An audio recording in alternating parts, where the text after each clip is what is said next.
What's going on, guys? Orms Forum coming at you today with a video. Still no clapping right now going on with the shoulder, but got some OTA observations going on so far.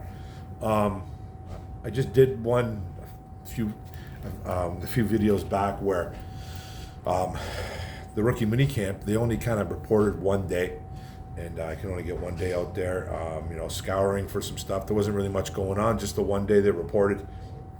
Now the OTAs came and gone. Today was the last day. I believe it was day 3. Day 1 and day 2, no media was allowed, no sports media. There was pictures and stuff like that, but there was no real reports out there. But we kind of got some reports today, and the juices are flowing. Some OTA news. No pads, no contact. Remember that, guys, for OTAs. Guys like Tim Twentyman, John Macaron, Jeremy Reisman. Those are the guys that I really love to go to, and this is the information that they have given, that they have given out there to the internet world and to the Lions Nation, and I'm giving it to you guys. So shout out to those guys for putting in the work. Now it's going to be a little bit all over the place because it's from 3 guys, so bear with me, but it's pretty cut and dry. Now there were some out guys, limited, not at practice, kind of all the above, and some notable names, but nothing to get too crazy about. It's a long season, and some of these guys, they need some rest. So left tackle Taylor Decker, center Frank Ragnow, tight end Sam Laporta, cornerback Brian Branch. If you don't know about Brian Branch, he was seen in a boot not too long ago. People freaked out. Little cleanup job on Brian Branch. He'll be okay. I think he'll be ready for camp. Running back Jameer Gibbs, nose tackle DJ Reader, the free agent, outside linebacker edge Marcus Davenport, another free agent they brought in. Linebacker Alex Anzalone, safety Kirby Joseph, cornerback Enos Rakestraw Jr., the rookie out of Missouri, and then outside linebacker James Houston, and a couple of guys out there too. Pascal, I think, was missing. Arnold, Terrion Arnold was limited as well. We'll get into that as well too. But the first team defense was out there. Cornerbacks, it was cornerback Terrion Arnold, the first round pick from the Lions, and Carlton Davis as the 1 and the 2. Davis probably playing that cornerback 1 role right now, and Terrion Arnold kind of cleaning up at that CB2 role. Now, no real competition, I think, for this particular group set here. Amik Robertson, who they brought in from the Raiders, could be a guy that could push Terrion Arnold. I think he's really the only competition right now. Amik's a baller. He can play. Hutch was out here doing the gritty after breaking up a screen pass. Get into that a little bit later too. Then Mr. Versatility, cornerback Amik Robertson, who I was just talking about, man, who we brought in from the Raiders. Played a lot in the slot. Brian Branch was out on the first team. Got a lot of first team looks. Also bounced out to the outside. Got to remember, 100 snaps in the slot last year as a Raider, and 300 in 2022. Over 800 snaps as an outside cornerback as a Las Vegas Raider. Like I kind of alluded to before when we signed him, this I think was more of a depth move. You can see this guy getting a lot of playing time though. You ask a lot of Raider fans about this kid. It was a little bit of a love-hate relationship, more towards the love, not really any hate. He was kind of one of those guys that kind of the all or nothing type guys. He would jump routes a little bit, maybe too much, get burned a little bit, but then he makes a big play in the end and really makes up for his mistakes. He's a smaller corner, about 5'8", 5'9", whatever he is, about 190 pounds, a little bit of a bulldog, plays bigger than he is, hits bigger than he is, and loves to tackle. And he can actually jump for a little guy. So he can play some ball. Was getting a lot of starter looks at the end of his tenure as a Las Vegas Raider. He was getting more starting gigs like down the line. So it was kind of a love-hate thing with him, with Raider Nation. Don't want to use the word hate, but he was a guy that they really did like and thought that they were going to bring back, but they never did, and we got our hands on him. Now, some situational work was going on too. First and second team offense. Jared Goff leading the way as QB1, QB2 being Hendon Hooker. They're on the own 28-yard line, 35 seconds to go in the second quarter, no timeouts. So Goff, kind of break it down real quick, First down, incomplete, forced by McNeil. Next play, 29-yard gain to J-Mo over the middle to the 43-yard line. Amon-Ra St. Brown with an 8-yard gain, 35-yard line. 12 seconds left, throwaway. Ended up being a field goal try. Both Badgley and Turner. Turner, the kid that they brought in from Michigan, the UDFA. And both of them hit the 53-yard attempts. Then Hooker comes in, second team. Donovan Peoples-Jones, 18-yard gain on second down to the 46-yard line. Incompletion forced by cornerback Kindle Vildor. Then a short connection to tight end Shane Zylstra. Zylstra's back. And then a 60-yard field goal attempt. Badgley hit it, and Turner just missed. He missed his short and to the right. Badgley looks like apparently he's added a lot of strength to his legs. Dave Phipp, the special team coordinator for Detroit Lions, kind of confirming that, saying that he has added some leg strength in the offseason. He bombed a 53-yarder, could have went easily at 63, and then the 60 he hit was well deep as a successful try. So you like hearing that.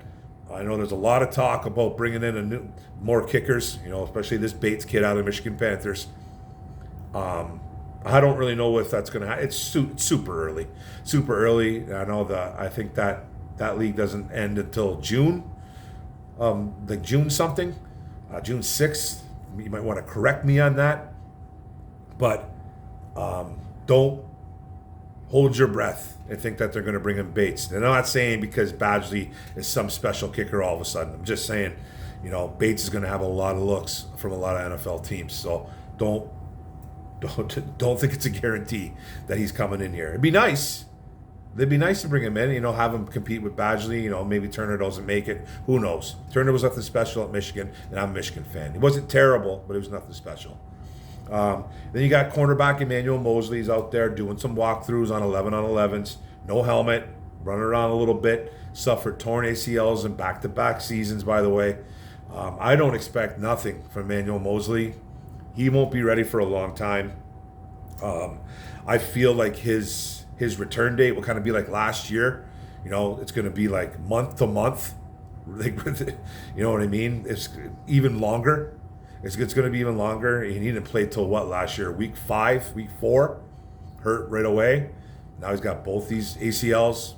I don't expect much from Emmanuel Mosley. I hope he does pull through and miraculously can play some games for us. Play like 10, 11, 12 games.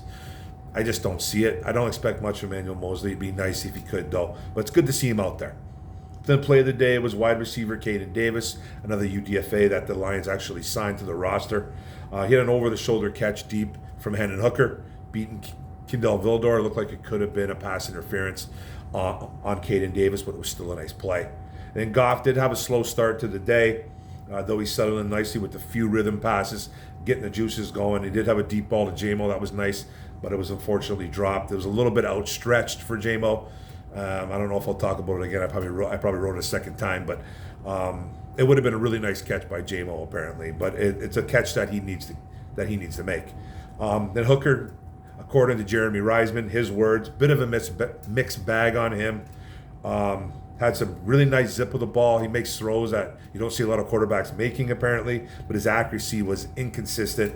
His processing skills looks like it needs work. You got to remember this guy barely even practiced last year.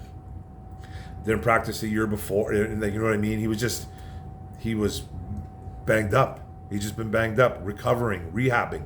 So, I expect a lot of rust on Hendon Hooker, and he's not guaranteed the QB2 spot. I can't see anybody beating him.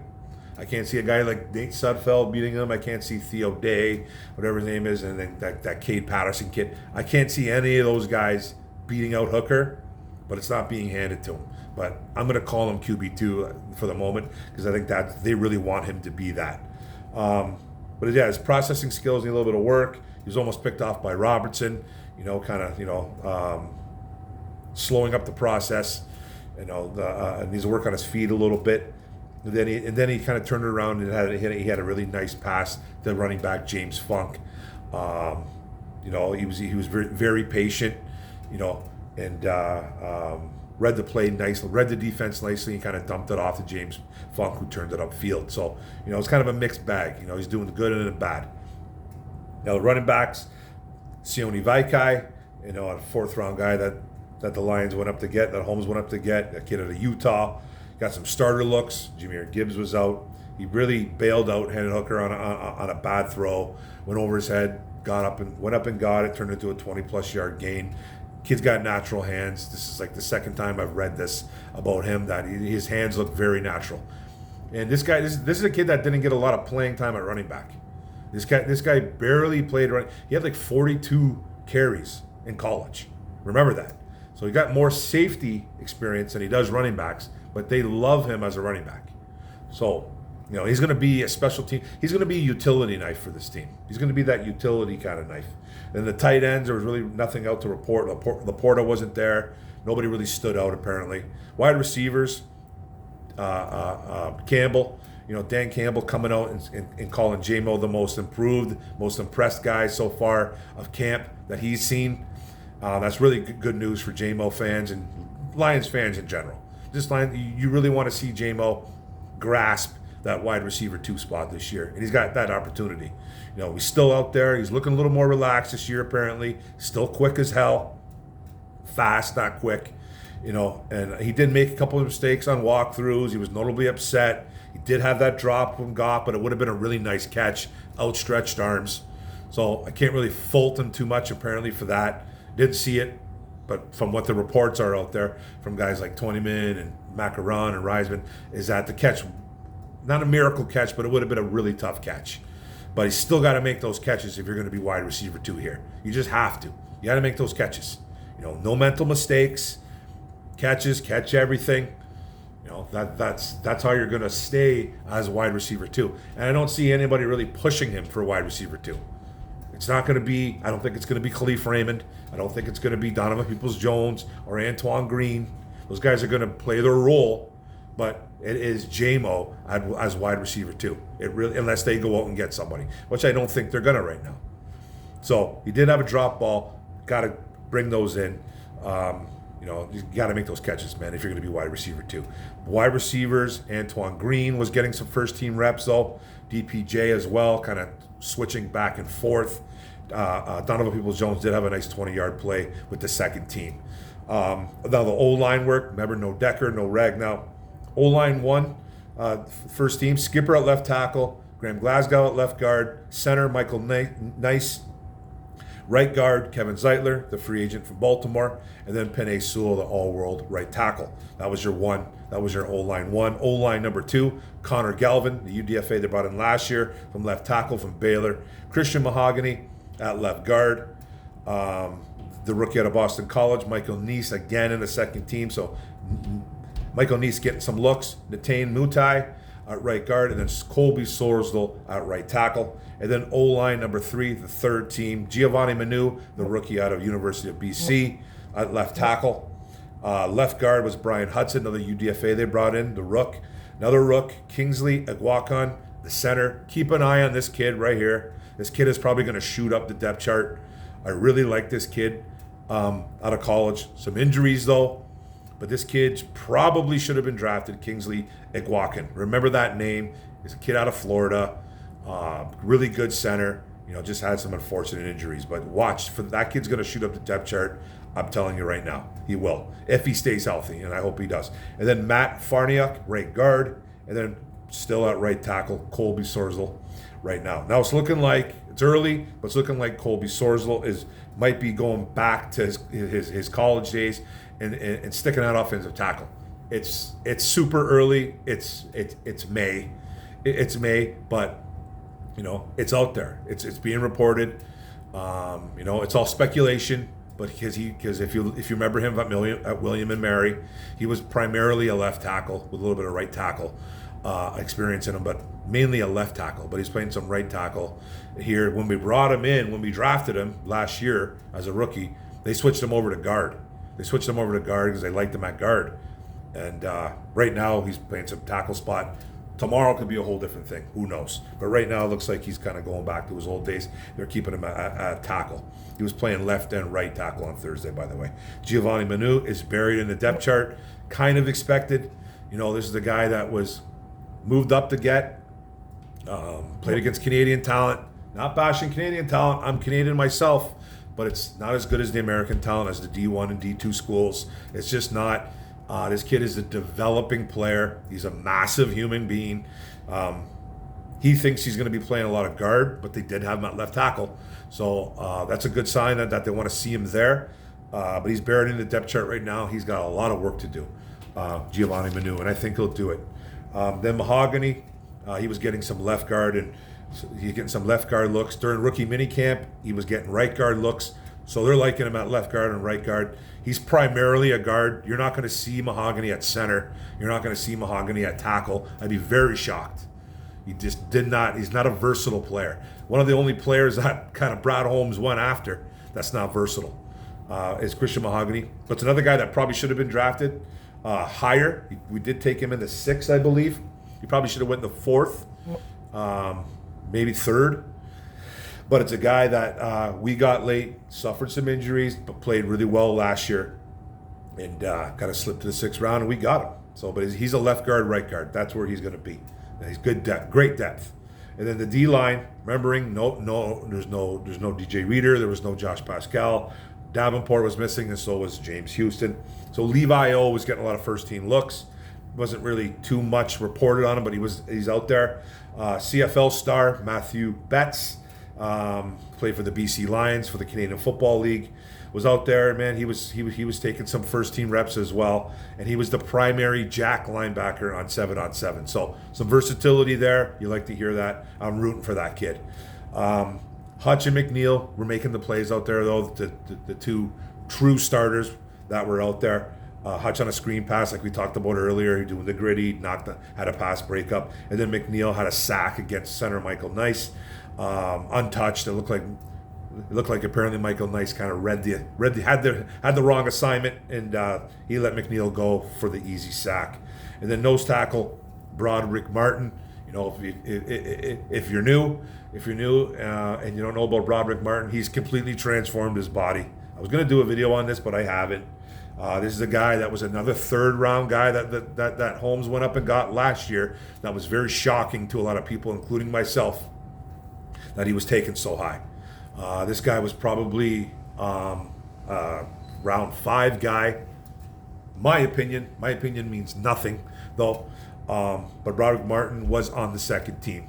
Nothing too standing out, but his body transformation is crazy. He was 340 pounds last year. It looks like he's about 315, 310 apparently this year, and he's jacked. And he's absolutely jacked. So, you know, he took that Aleem McNeil diet and he ran with that. So apparently that's what he did. He wanted to see what Aleem did last year. Aleem McNeil had a kind of a breaking out party last year, and Broderick Martin's like, I'm going to do it too. So good for Broderick Martin, but he's on the 2nd team right now. You know, he's the guy that only dressed 3 times last year. I think he needs to get a little more. He needs to get a little more reps. We need to see him in some games. But he's a project. He still is a project. That doesn't go away. That label don't go away. So the linebackers, no Anzalone. Barnes was limited, but it's good to see Barnes back. If you know, Barnes did get hurt in that NFC Championship game last year, but he's out there. It's a good sign, but he's limited. So we saw a lot of Jack Campbell and Rodrigo for the first team.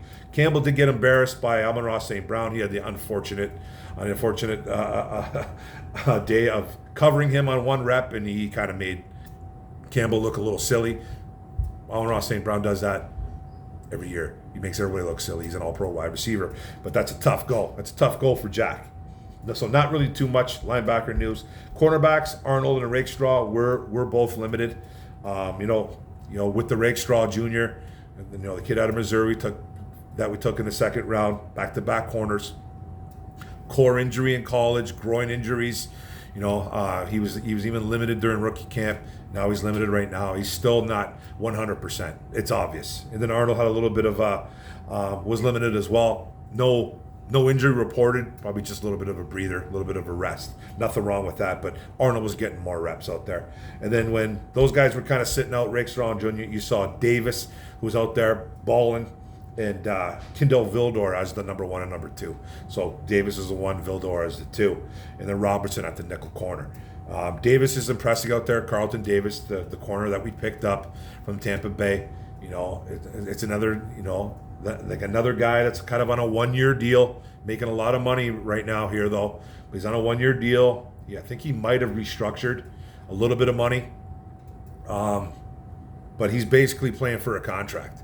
He's playing for a contract, and he's telling everybody he's locking guys up. He's locking number one guys up. That's what he's doing now.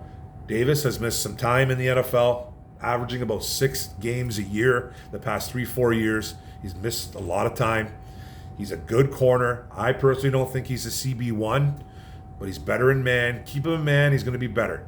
You know, if you got him out there in zone, running around, looking for guys, he kind of looks a little bit lost. But if you keep him on a guy, on a man cover, he's a lot better.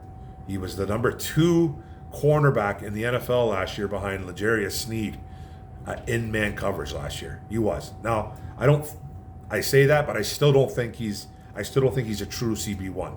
He's a solid cornerback too, who's playing a little bit over his head this year. He's our CB1. That's just what it is. But he's not a bad player. There's not a lot of true cornerback ones that are playing true in today's NFL anyways. You know what I mean? So, but he's a good corner. He just, he's suffered some injuries. He does get beat. He's not the perfect corner. It's going to be a mixed bag. Here goes that word again, or those 2 words for Carlton Davis this year. It's going to be that. It's going to be frustrating. It's going to be fun. He's going to be one of those guys. So, but he did go toe to toe with Amon-Ra St. Brown. If you don't remember too, we played Tampa Bay twice last year. Once during the regular season, once in the playoffs. Goff struggled when he threw to his side. Whenever he threw to Davis's side, Davis played well. And Davis locked up whoever he was on pretty much the 2 games. Davis played really well against the Lions wide receivers.